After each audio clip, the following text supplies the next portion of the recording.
Να είμαστε πάλι λοιπόν μετά από μερικές μέρες.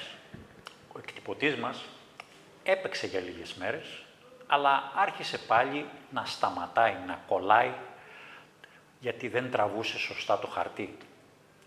Δυστυχώς είναι πολύ συχνό φαινόμενο στην επισκευή να επισκευάζεις κάτι και μετά να έχεις μια νέα βλάβη ή ακόμα χειρότερα να επισκευάζεις κάτι νομίζοντας ότι έχεις αλλάξει το σωστό ανταλλακτικό και η βλάβη να είναι κάπου αλλού. Ο εκτυπωτής μας λοιπόν συνέχισε να έχει πρόβλημα και η αλήθεια είναι ότι χρειάστηκαν κάμποσες ώρες δουλειάς για να εντοπίσουμε πού νομίζουμε ότι είναι η βλάβη.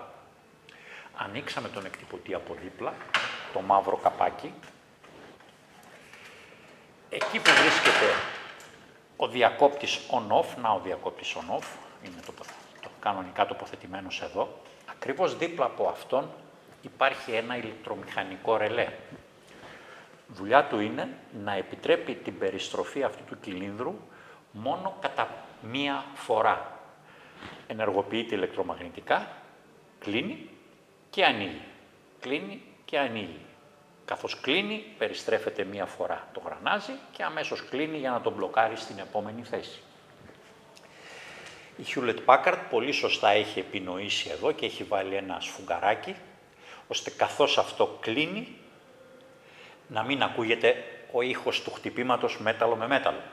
Με τα χρόνια όμως, επειδή αυτό λειτουργούσε, το σφουγγαράκι άρχισε να πολυμερίζεται, να γίνεται μαλακό και σιγά σιγά να διαλύεται. Σήμερα, μετά από χρόνια λειτουργίας, αν πατήσω το ρελεδάκι και κλείσω το λεβιέ, θα δούμε ότι το σφουγγαράκι θα το κρατήσει κολλημένο στη θέση του και θα το απελευθερώσει μετά από μερικά δευτερόλεπτα. Αντί να είναι ελαστικό, πλέον είναι κολλητικό και το λεβιαδάκι δεν λειτουργεί σωστά, κολλάει. Εμείς θα καθαρίσουμε τα υπολείμματα από το σφουγγαράκι και ελπίζουμε ότι θα αποκτήσει την αρχική ελαστικότητά του. Βέβαια θα ακούμε ήχο κάθε φορά που το μέταλλο θα κουμπάει πάνω στο μέταλλο. Τι να κάνουμε όμως, καλύτερα να ακούγεται ένα τάκ παρά να μην λειτουργεί καθόλου ο εκτυπωτής μας. Θα χρησιμοποιήσουμε λίγο ενόπνευμα, ένα καλό τσιμπιδάκι και θα απομακρύνουμε εντελώς το σφουγγαράκι, τα υπολείμματά του.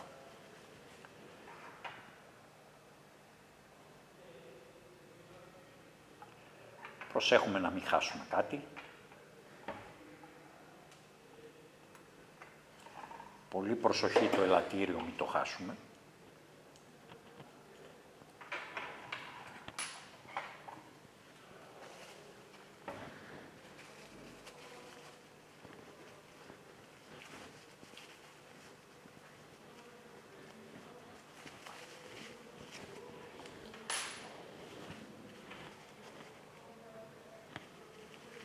Έχει γίνει εντελώς πολιτικό.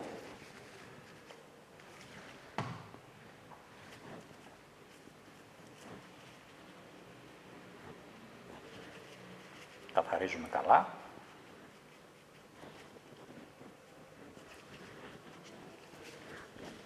Και βάζουμε το μεταλλικό λεβιαδάκι στη θέση του.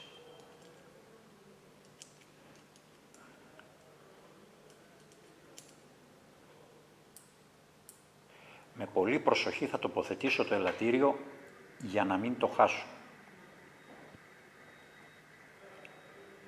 Ωραία. Το λεβιαδάκι μου τώρα δεν κολλάει πια. Ακούω ένα μικρό χτύπημα κάθε φορά που ενεργοποιείται, αλλά νομίζω ότι λειτουργεί.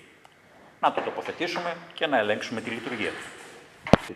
Δυστυχώς, απομακρύνοντας τα υπολείμματα από το σφουγγαράκι, ο εκτυπωτής μας και πάλι δεν λειτουργήσε κανονικά. Η διαδρομή που έκανε ο μεταλλικός λεβιές ήταν πολύ μεγάλη, γιατί έλειπε το πάχος που δημιουργούσε το σφουγγαράκι.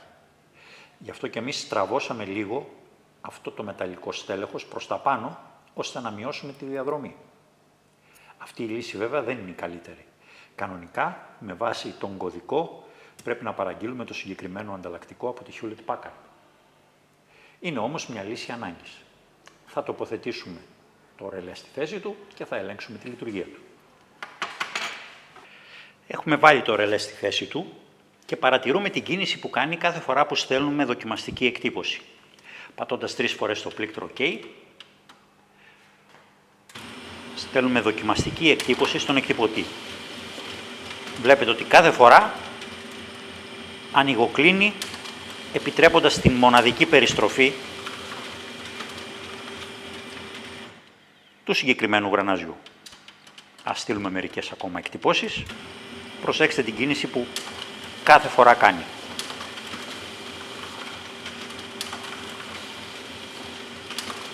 Ο εκτυπωτής μας ακούγεται να λειτουργεί κανονικά και δεν φαίνεται να μπλοκάρει.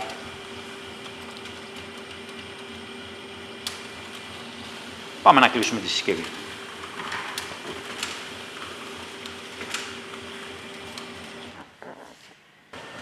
Να που ο εκτυπωτής μας λειτουργεί κανονικά. Σας χαιρετώ λοιπόν και πάλι. Είμαι ο Νίκος ο Ζάχος από το 13ο ΕΠΑΛ Θεσσαλονίκης. Ραντεβού την επόμενη φορά με κάποιο άλλο βιντεάκι, ελπίζω σε κάποιο διαφορετικό θέμα και όχι ξανά αυτόν τον εκτυπωτή. Γεια σας.